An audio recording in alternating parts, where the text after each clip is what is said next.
So, my name is Lori. I am recently turned 50, and this is my testimony. I sort of grew up in church. I say that because my mom and dad, um, let me back up. My stepmom and my dad weren't really involved in church, and we'll get to a little bit of that here in a minute. But both of my grandparents went to church.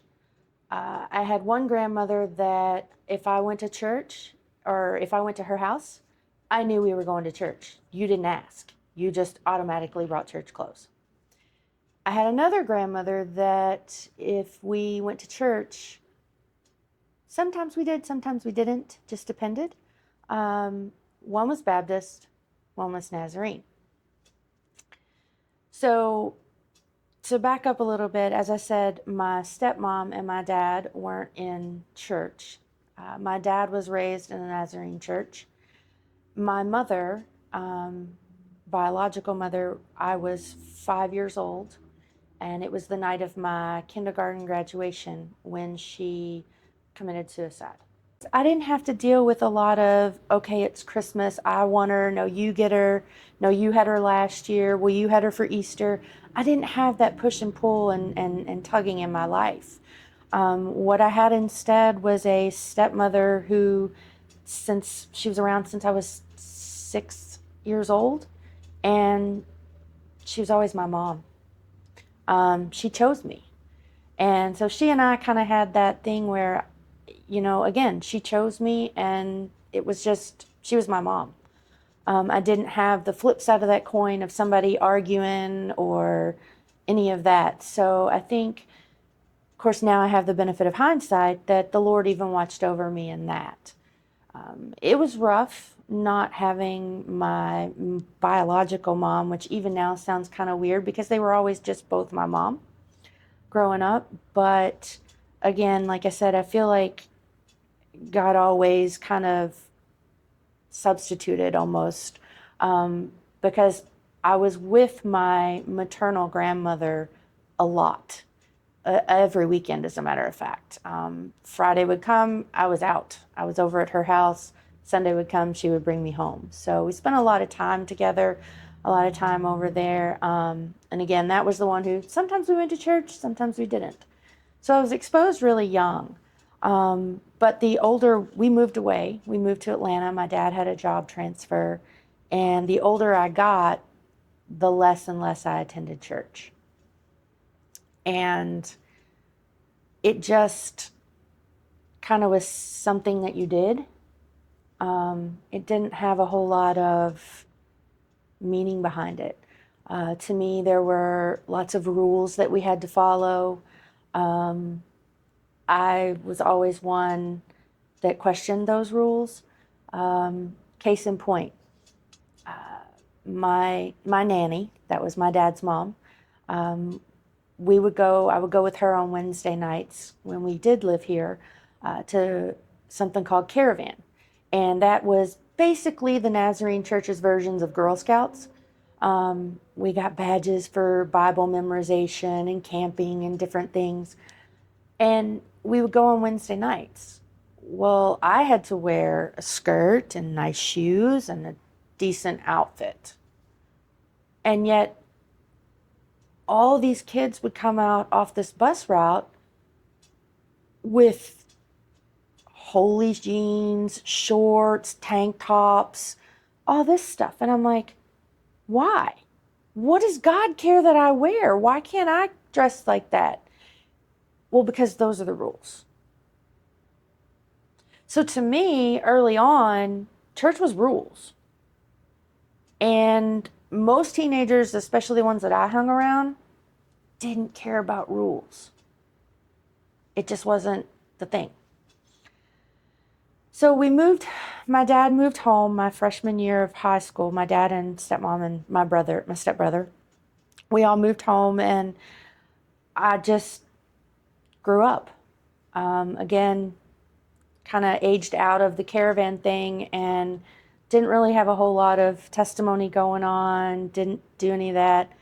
Kind of got into alcohol, wasn't necessarily an alcoholic, but, both my parents did drink. Um, and I used that as my, I guess, drug of choice, if you will. Um, it was on the weekends, we would go and we would party. Again, having the benefit of hindsight, by the grace of God, I didn't do anything really super stupid, and didn't get hurt by any of that. And then one summer, I had been dating a gentleman, and we had split up, and he had left and was in another state, and I was going to go visit him. And what I refer to as our young and dumb days, thought it'd be a great idea. He didn't really have a place. He was in a military barracks. His grand idea was I could stay there. He was going to sneak me in. Sure, sounded great. And I was 20 or so at the time, and I met a lady at work, wanted to introduce me to her nephew. I was like, okay, sure. Well, he worked in the plant. And she literally said to me, and my husband hates this, by the way, but it is what it is. She said to me, I want you to meet my nephew. His fiance left him at the altar, but he's a really good guy. And I'm like, okay, this sounds fun. So I'm in the office. He comes trotting by, talks to his aunt for a little bit. He leaves. She's like, so I want to set you guys up. So that is the story of how I met my now husband of next year will be 30 years. I met him that day, and I went home and had a phone conversation with the gentleman that I had been talking to, and I said, I don't think I'm coming. I think I need to just not do that. It was probably one of the stupidest ideas we had had, but so I stayed home, and turned out to be one of the best decisions, because started talking to my husband, and I had never met anybody that we had started talking about church, and he knew what a Nazarene was. I was stunned. I'm like, okay, you know what that is? And he was like, yes. He said he'd grown up in the Nazarene church. And so we started talking, and we ended up getting married. We got engaged 6 months later, and then 11 months after that, we were married. And as I said, we've been married for almost 29 years. He and I started going to church. I don't even remember really how or why we started, but his family was heavily involved in church, and he had also kind of walked away from, I guess, God. And so we decided to start going to church. And we both knew that we had had discussions and said, we didn't want to raise a family and have that do as I say, not as I do mentality. And I think that might be where going back to church started. And so we started going back to church, and we had been there. We'd been going for a while, and we'd actually, at this point, we had been trying to have a baby for about 6 months, and it hadn't happened. And very vividly, I remember this day. It was just an ordinary Sunday, and the pastor preached on salvation, and I just felt this absolute draw pulling me to the altar, but my feet wouldn't move. And then someone very dear to me, her name is Janice, came up, and she stood next to me, and she said, the Lord told me to come over here and tell you it's okay to go. And I remember looking at my husband, and I turned to look at her, and she said, your salvation can't depend on him. And it was like something let loose on my feet. And I think I almost trampled her to get to the altar. And she came right beside me. And it just, from that moment on, I felt completely different.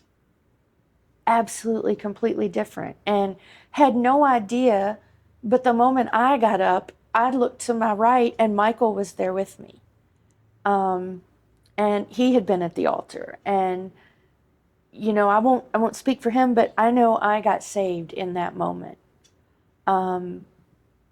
Ironically, a month later, we found out we were pregnant. It changed everything.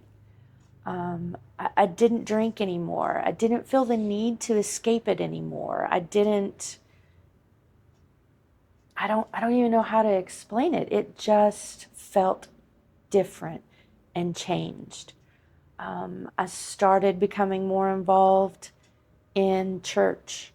I started becoming more involved in the praise team, and I wanted to sing and be a part of this. And I don't really want to say give back because it's not like I earned anything. I don't want to give that impression, but I just wanted everybody else to feel what I felt and how peaceful and amazing that it felt to me.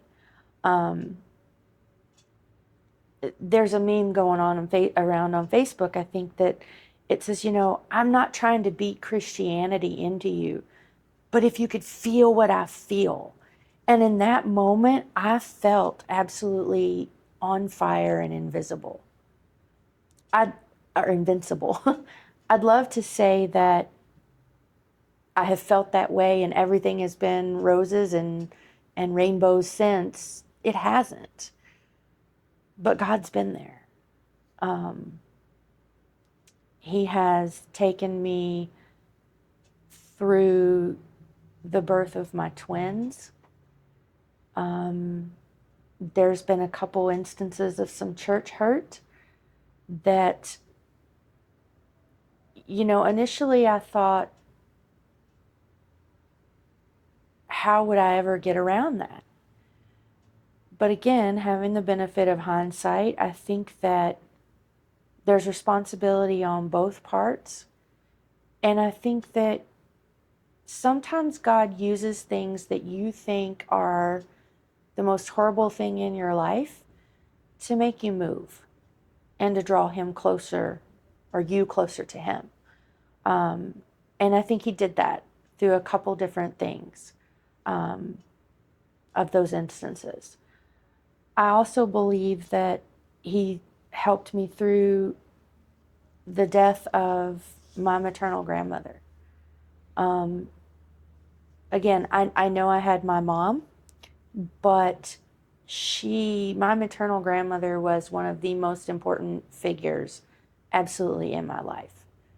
I found out actually later, she had some journals. She prayed for me constantly. She read her Bible a lot. We didn't talk a whole lot about God, but looking back, she was probably one of the most godly people I knew. Now, she wasn't the shout it from the rooftops, but she lived it. She gave what she had. She poured into her grandkids as much as she possibly could.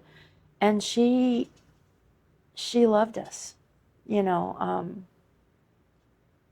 But God's been with me through the birth of twins, which I did not think I was going to survive. That was a rough one.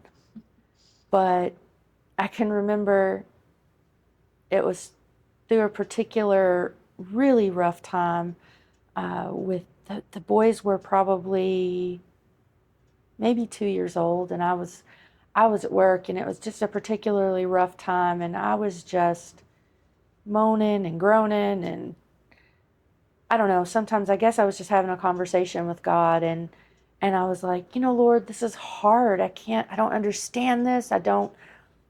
The kids were just crazy, and all kids are crazy. And I was just having a conversation with him, and he said, okay, give me one back. And I kid you not, I felt like, I even looked over because I thought somebody was in the vehicle with me. And I'm like, whoa, wait a minute. Now, nobody said that. I'm a mom. I can't give you one back. First of all, how would I pick? And secondly, those are my kids. I didn't mean that, Lord. I didn't mean that. And so I immediately kind of went home and told Michael about it, and he was like, okay, sounds like you learned something today. And I said, yeah, I guess I did. Um, just some things like that where looking back over my life, I can really see where the Lord has kept his hand in my life, whether I was a Christian or saved or not. Um, but since I've gotten saved, it's been so much better. Um, he just, I don't know how people that are not saved make it through some of those things. Like if I wouldn't have had Christ to lean on when she passed away, I don't know how I would have made it through that. I think I really would have gone crazy. The same thing when my mom passed away. We were in the hospital with her for at least a day and a half, maybe 2 days. And actually the same thing with my grandmother. And how people that don't have Christ can sit there and not go insane. It just, I have no concept of that because I haven't had to deal with a lot of that except when I was a small child. I didn't have to deal with that. He's been with me through all of it, whether I realized it or not. Actually, sitting here talking about it, when my grandmother passed away, it was rough. And I was with her and didn't want to leave her. And I had stepped out. She was in agonizing pain, and I had stepped out into the hallway.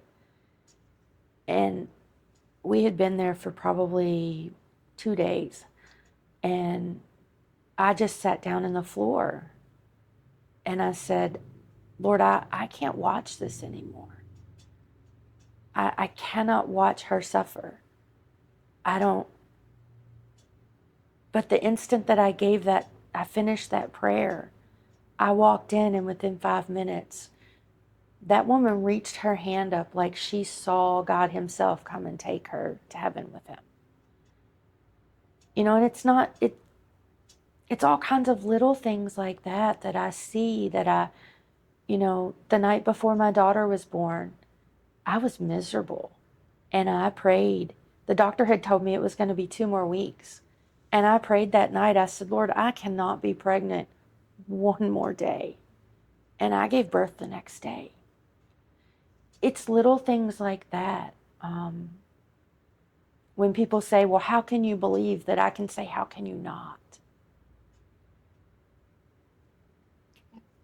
Most of the time, even as an adult, sometimes, even with all those blessings, I forget sometimes. I get so caught up. And especially when the kids were little, they would be like, Mom, let's just stop and pray. And so many times when we would do that, we would find things. We would find the missing cell phone that was laying in the middle of the road that didn't have a scratch on it. Or we would find the keys that we needed to leave in the next 5 minutes or we were going to be late.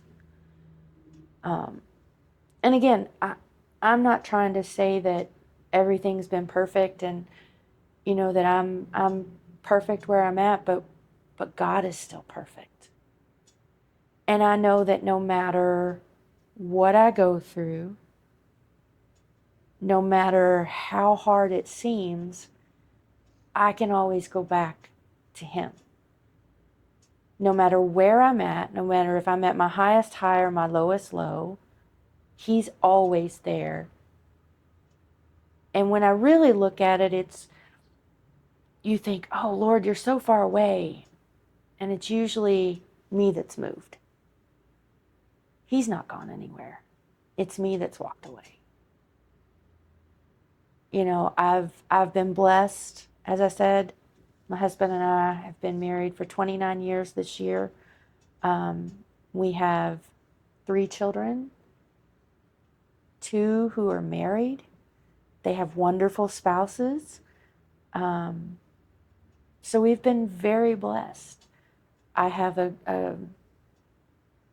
been able to watch my father get saved. He became head of his church's Sunday school department. I have watched my father walk away from alcohol. I've watched my father lead other people to Christ and be an example. So again, I'm not sure how I can not ever accept the Lord as my Savior. I don't know. When I was first asked to do this, I just thought, what's so astounding about my life? And my only answer is God. That is really, truly my only answer. I will say He won't like this either, but probably my biggest blessing is that the Lord has given me is my husband, because I'm not sure without him and without his influence where I would be. Not to say that the Lord isn't miraculous and could have done all this through anything and everybody or something completely different, but that's my story, and I hope it's for His glory.